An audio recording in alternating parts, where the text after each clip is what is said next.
കഴിക്കാൻ പറ്റാത്ത രുചിയുള്ള നല്ല ചാറോടുകൂടിയ ഒരു ജാമ്പയ്ക്ക അച്ചാറാണ് ഞാൻ ഉണ്ടാക്കി കാണിച്ചത്.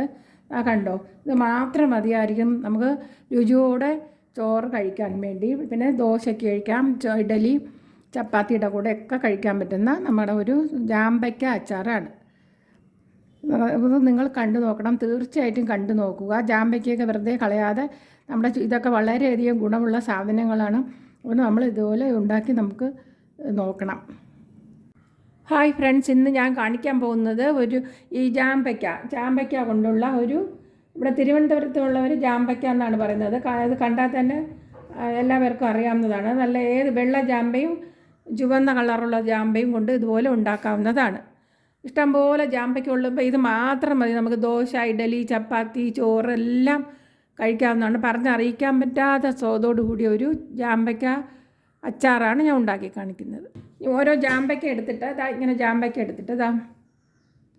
ഇങ്ങനെ മുറിച്ച് നല്ലവണ്ണം ജാമ്പയ്ക്ക പറിച്ചിട്ട് കഴുകുക. ഇങ്ങനെ കുരുവെല്ലാം മാറ്റുക.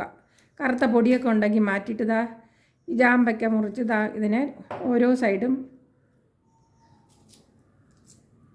ഇങ്ങനെ ഇതേപോലെ 4ആയിട്ട് മുറിച്ചെടുക്കാം. കണ്ടോ, എല്ലാം അരിഞ്ഞു വെച്ചിട്ടുണ്ട്. ഇപ്പോൾ ഉപ്പിടാൻ പാടില്ല.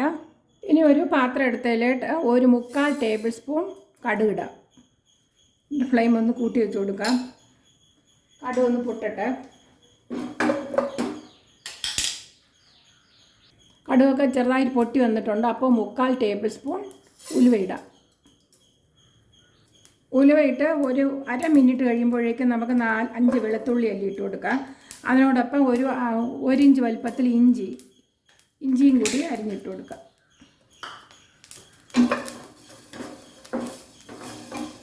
എണ്ണയൊന്നും ഒഴിക്കരുത്, എണ്ണ ഇല്ലാതെ തന്നെയാണ് വറുത്തെടുക്കേണ്ടത്. ഇങ്ങനെ എടുക്കാം.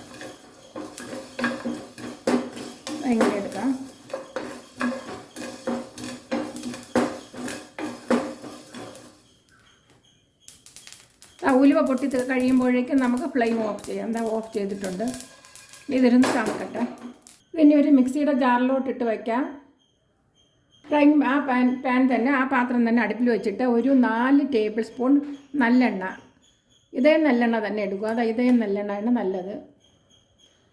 ബാക്കി ഏറ്റവും നല്ലെണ്ണക്കാല് ഇത് വെച്ച് അച്ചാറുണ്ടാക്കുമ്പോൾ നന്നായിരിക്കുന്നതാണ്. 4 ടേബിൾ സ്പൂൺ ഒഴിക്കുക.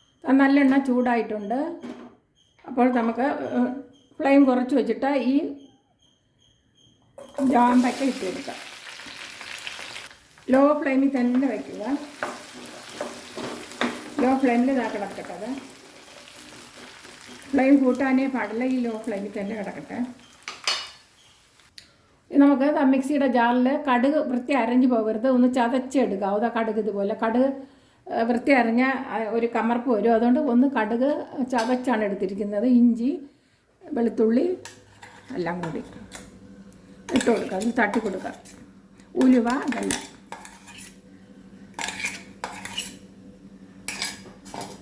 ഈ ഫ്ലെയിം കൂട്ടി വയ്ക്കാം. ഈ പച്ച ചുവയൊക്കെ മാറുന്നതിന് വേണ്ടി എണ്ണ കിടന്നെന്ന് ഫ്ലെയിം കൂട്ടി വെച്ചിരിക്കുകയാണ്. ഒരു അര മിനിറ്റ് ലോ ഫ്ലെയിമിലാണ് കിടന്നത്. ഇനി ഒരു 1/2 ടേബിൾ സ്പൂൺ ഉപ്പിട്ട് കൊടുക്കാം. ഉപ്പിട്ടിട്ട് ഒന്ന് ഇളക്കി കൊടുക്കാം.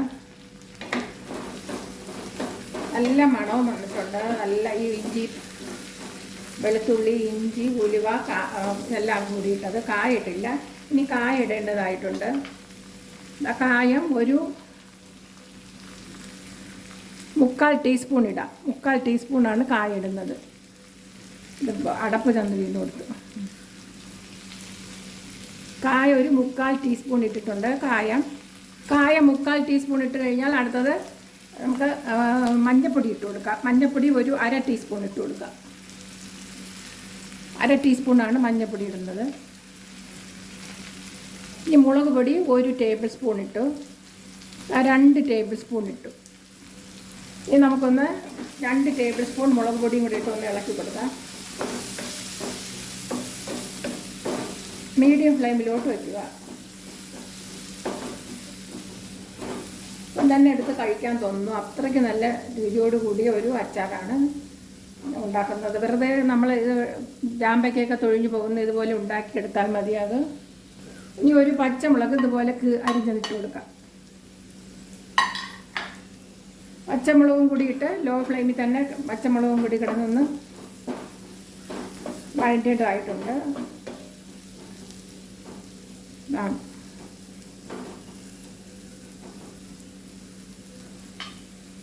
പച്ചമുളക് ഇട്ട് ഒരു സെക്കൻഡ് കഴിയുമ്പോൾ നമുക്ക് ചാറിന് വേണ്ടിയുള്ള വെള്ളം ഒഴിച്ചു കൊടുക്കാം. തണുത്ത വെള്ളമാണ് ഒഴിച്ചു കൊടുക്കാം.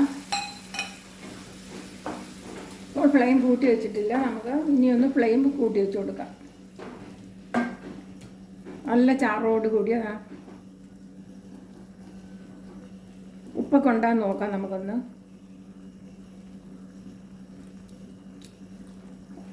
ഉപ്പൊക്കെ കണക്കിനുണ്ട്. വെള്ളം ഒഴിച്ചൊന്ന് തിളച്ച് വരുമ്പോൾ ലോ ഫ്ലെയിം തന്നെ ആക്കുക. തിളയ്ക്കുമ്പം ലോ ഫ്ലെയിം ആക്കിയിട്ട് കുറച്ച് ഒരു നാരങ്ങ വലിപ്പത്തിലുള്ള പുളി എടുക്കുക, വാളൻ പുളി. നമ്മൾ വിനാഗിരിയൊന്നും ഒഴിക്കുന്നില്ല.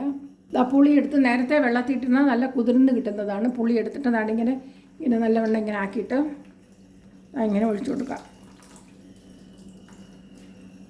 പുളിവെള്ളം ഒഴിച്ചിട്ടൊന്ന് ഫ്ലെയിം കൂട്ടി വയ്ക്കാം. പുളി ഒഴിച്ചിട്ടൊന്ന് നമുക്കിങ്ങനെ ഇളക്കാം.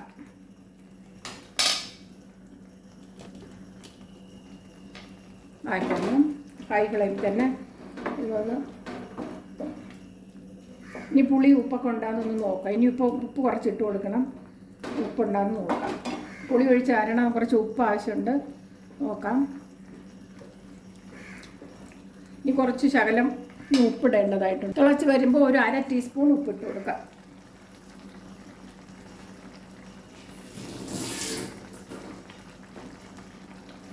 തിളച്ച് വന്നിട്ടുണ്ട്. അപ്പോൾ നമുക്ക് ചീത്തയാവാതെ വെളിയിൽ തന്നെ വച്ചേക്കുന്ന വരെ കുറച്ച് വിനാഗിരി 1 ടീസ്പൂൺ ഒഴിച്ച് വയ്ക്കാം. പക്ഷേ അത് വിനാഗിരിയുടെ ഒരു ചുവ വരും. അത് കാരണം ഞാൻ വിനാഗിരി ഒഴിക്കുന്നില്ല. ഇത് നമ്മൾ ഒരു ദിവസം വെളി വെച്ചിട്ട് ഫ്രിഡ്ജിലെടുത്ത് വയ്ക്കുക.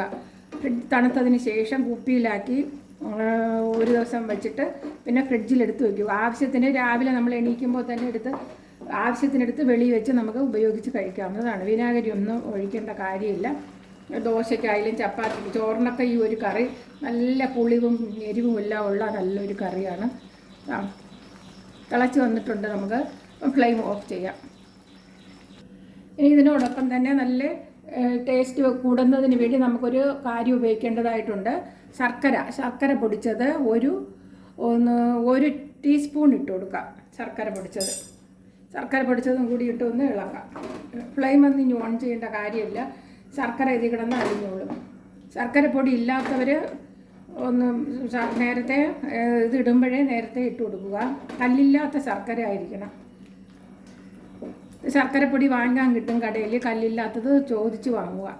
അല്ലെങ്കിൽ ശർക്കരപ്പൊടി ഇല്ലെങ്കിൽ കുറച്ച് പഞ്ചസാര 1 ടീസ്പൂൺ ഇട്ട് കൊടുക്കാവുന്നതാണ്. പഞ്ചസാര ഇട്ട് കൊടുക്കാം. ഇനി നോക്കാം. ശർക്കരയൊക്കെ അലിഞ്ഞിട്ടുണ്ട്. ഞാൻ ഫ്ലെയിം ഓഫ് ചെയ്തു. ഇനി ഇത് നല്ലവണ്ണം തണുക്കട്ടെ. ഒരു പാത്രത്തിലോട്ട് മാറ്റി വയ്ക്കാം തണുക്കാൻ വേണ്ടി. അത് കഴിഞ്ഞിട്ട് ഒരു ഉണങ്ങിയ കുപ്പിയിൽ നേരത്തെ പറഞ്ഞ മാതിരി ഇനി അടുത്തൊരു വീഡിയോയുമായി വരാം. കണ്ടോ, നല്ല ചാറോട് കൂടിയ നല്ല ഒരു ജാമ്പയ്ക്ക അച്ചാറാണ് ഞാൻ കാണിച്ചു തന്നത്. കണ്ടോ, ഈ ഒരു കറി ഉണ്ടെങ്കിൽ നമുക്ക് ഇഷ്ടം പോലെ ദോശയും എല്ലാം നേരത്തെ പറഞ്ഞ പോലെ ചോറും രുചിയോടെ കഴിക്കാം. ഇനി അടുത്തൊരു വീഡിയോയുമായി വരാം. എൻ്റെ ഈ ചാനൽ സബ്സ്ക്രൈബ് ചെയ്യാത്തവർ സബ്സ്ക്രൈബ് ചെയ്യുക. ബൈ എല്ലാവരും.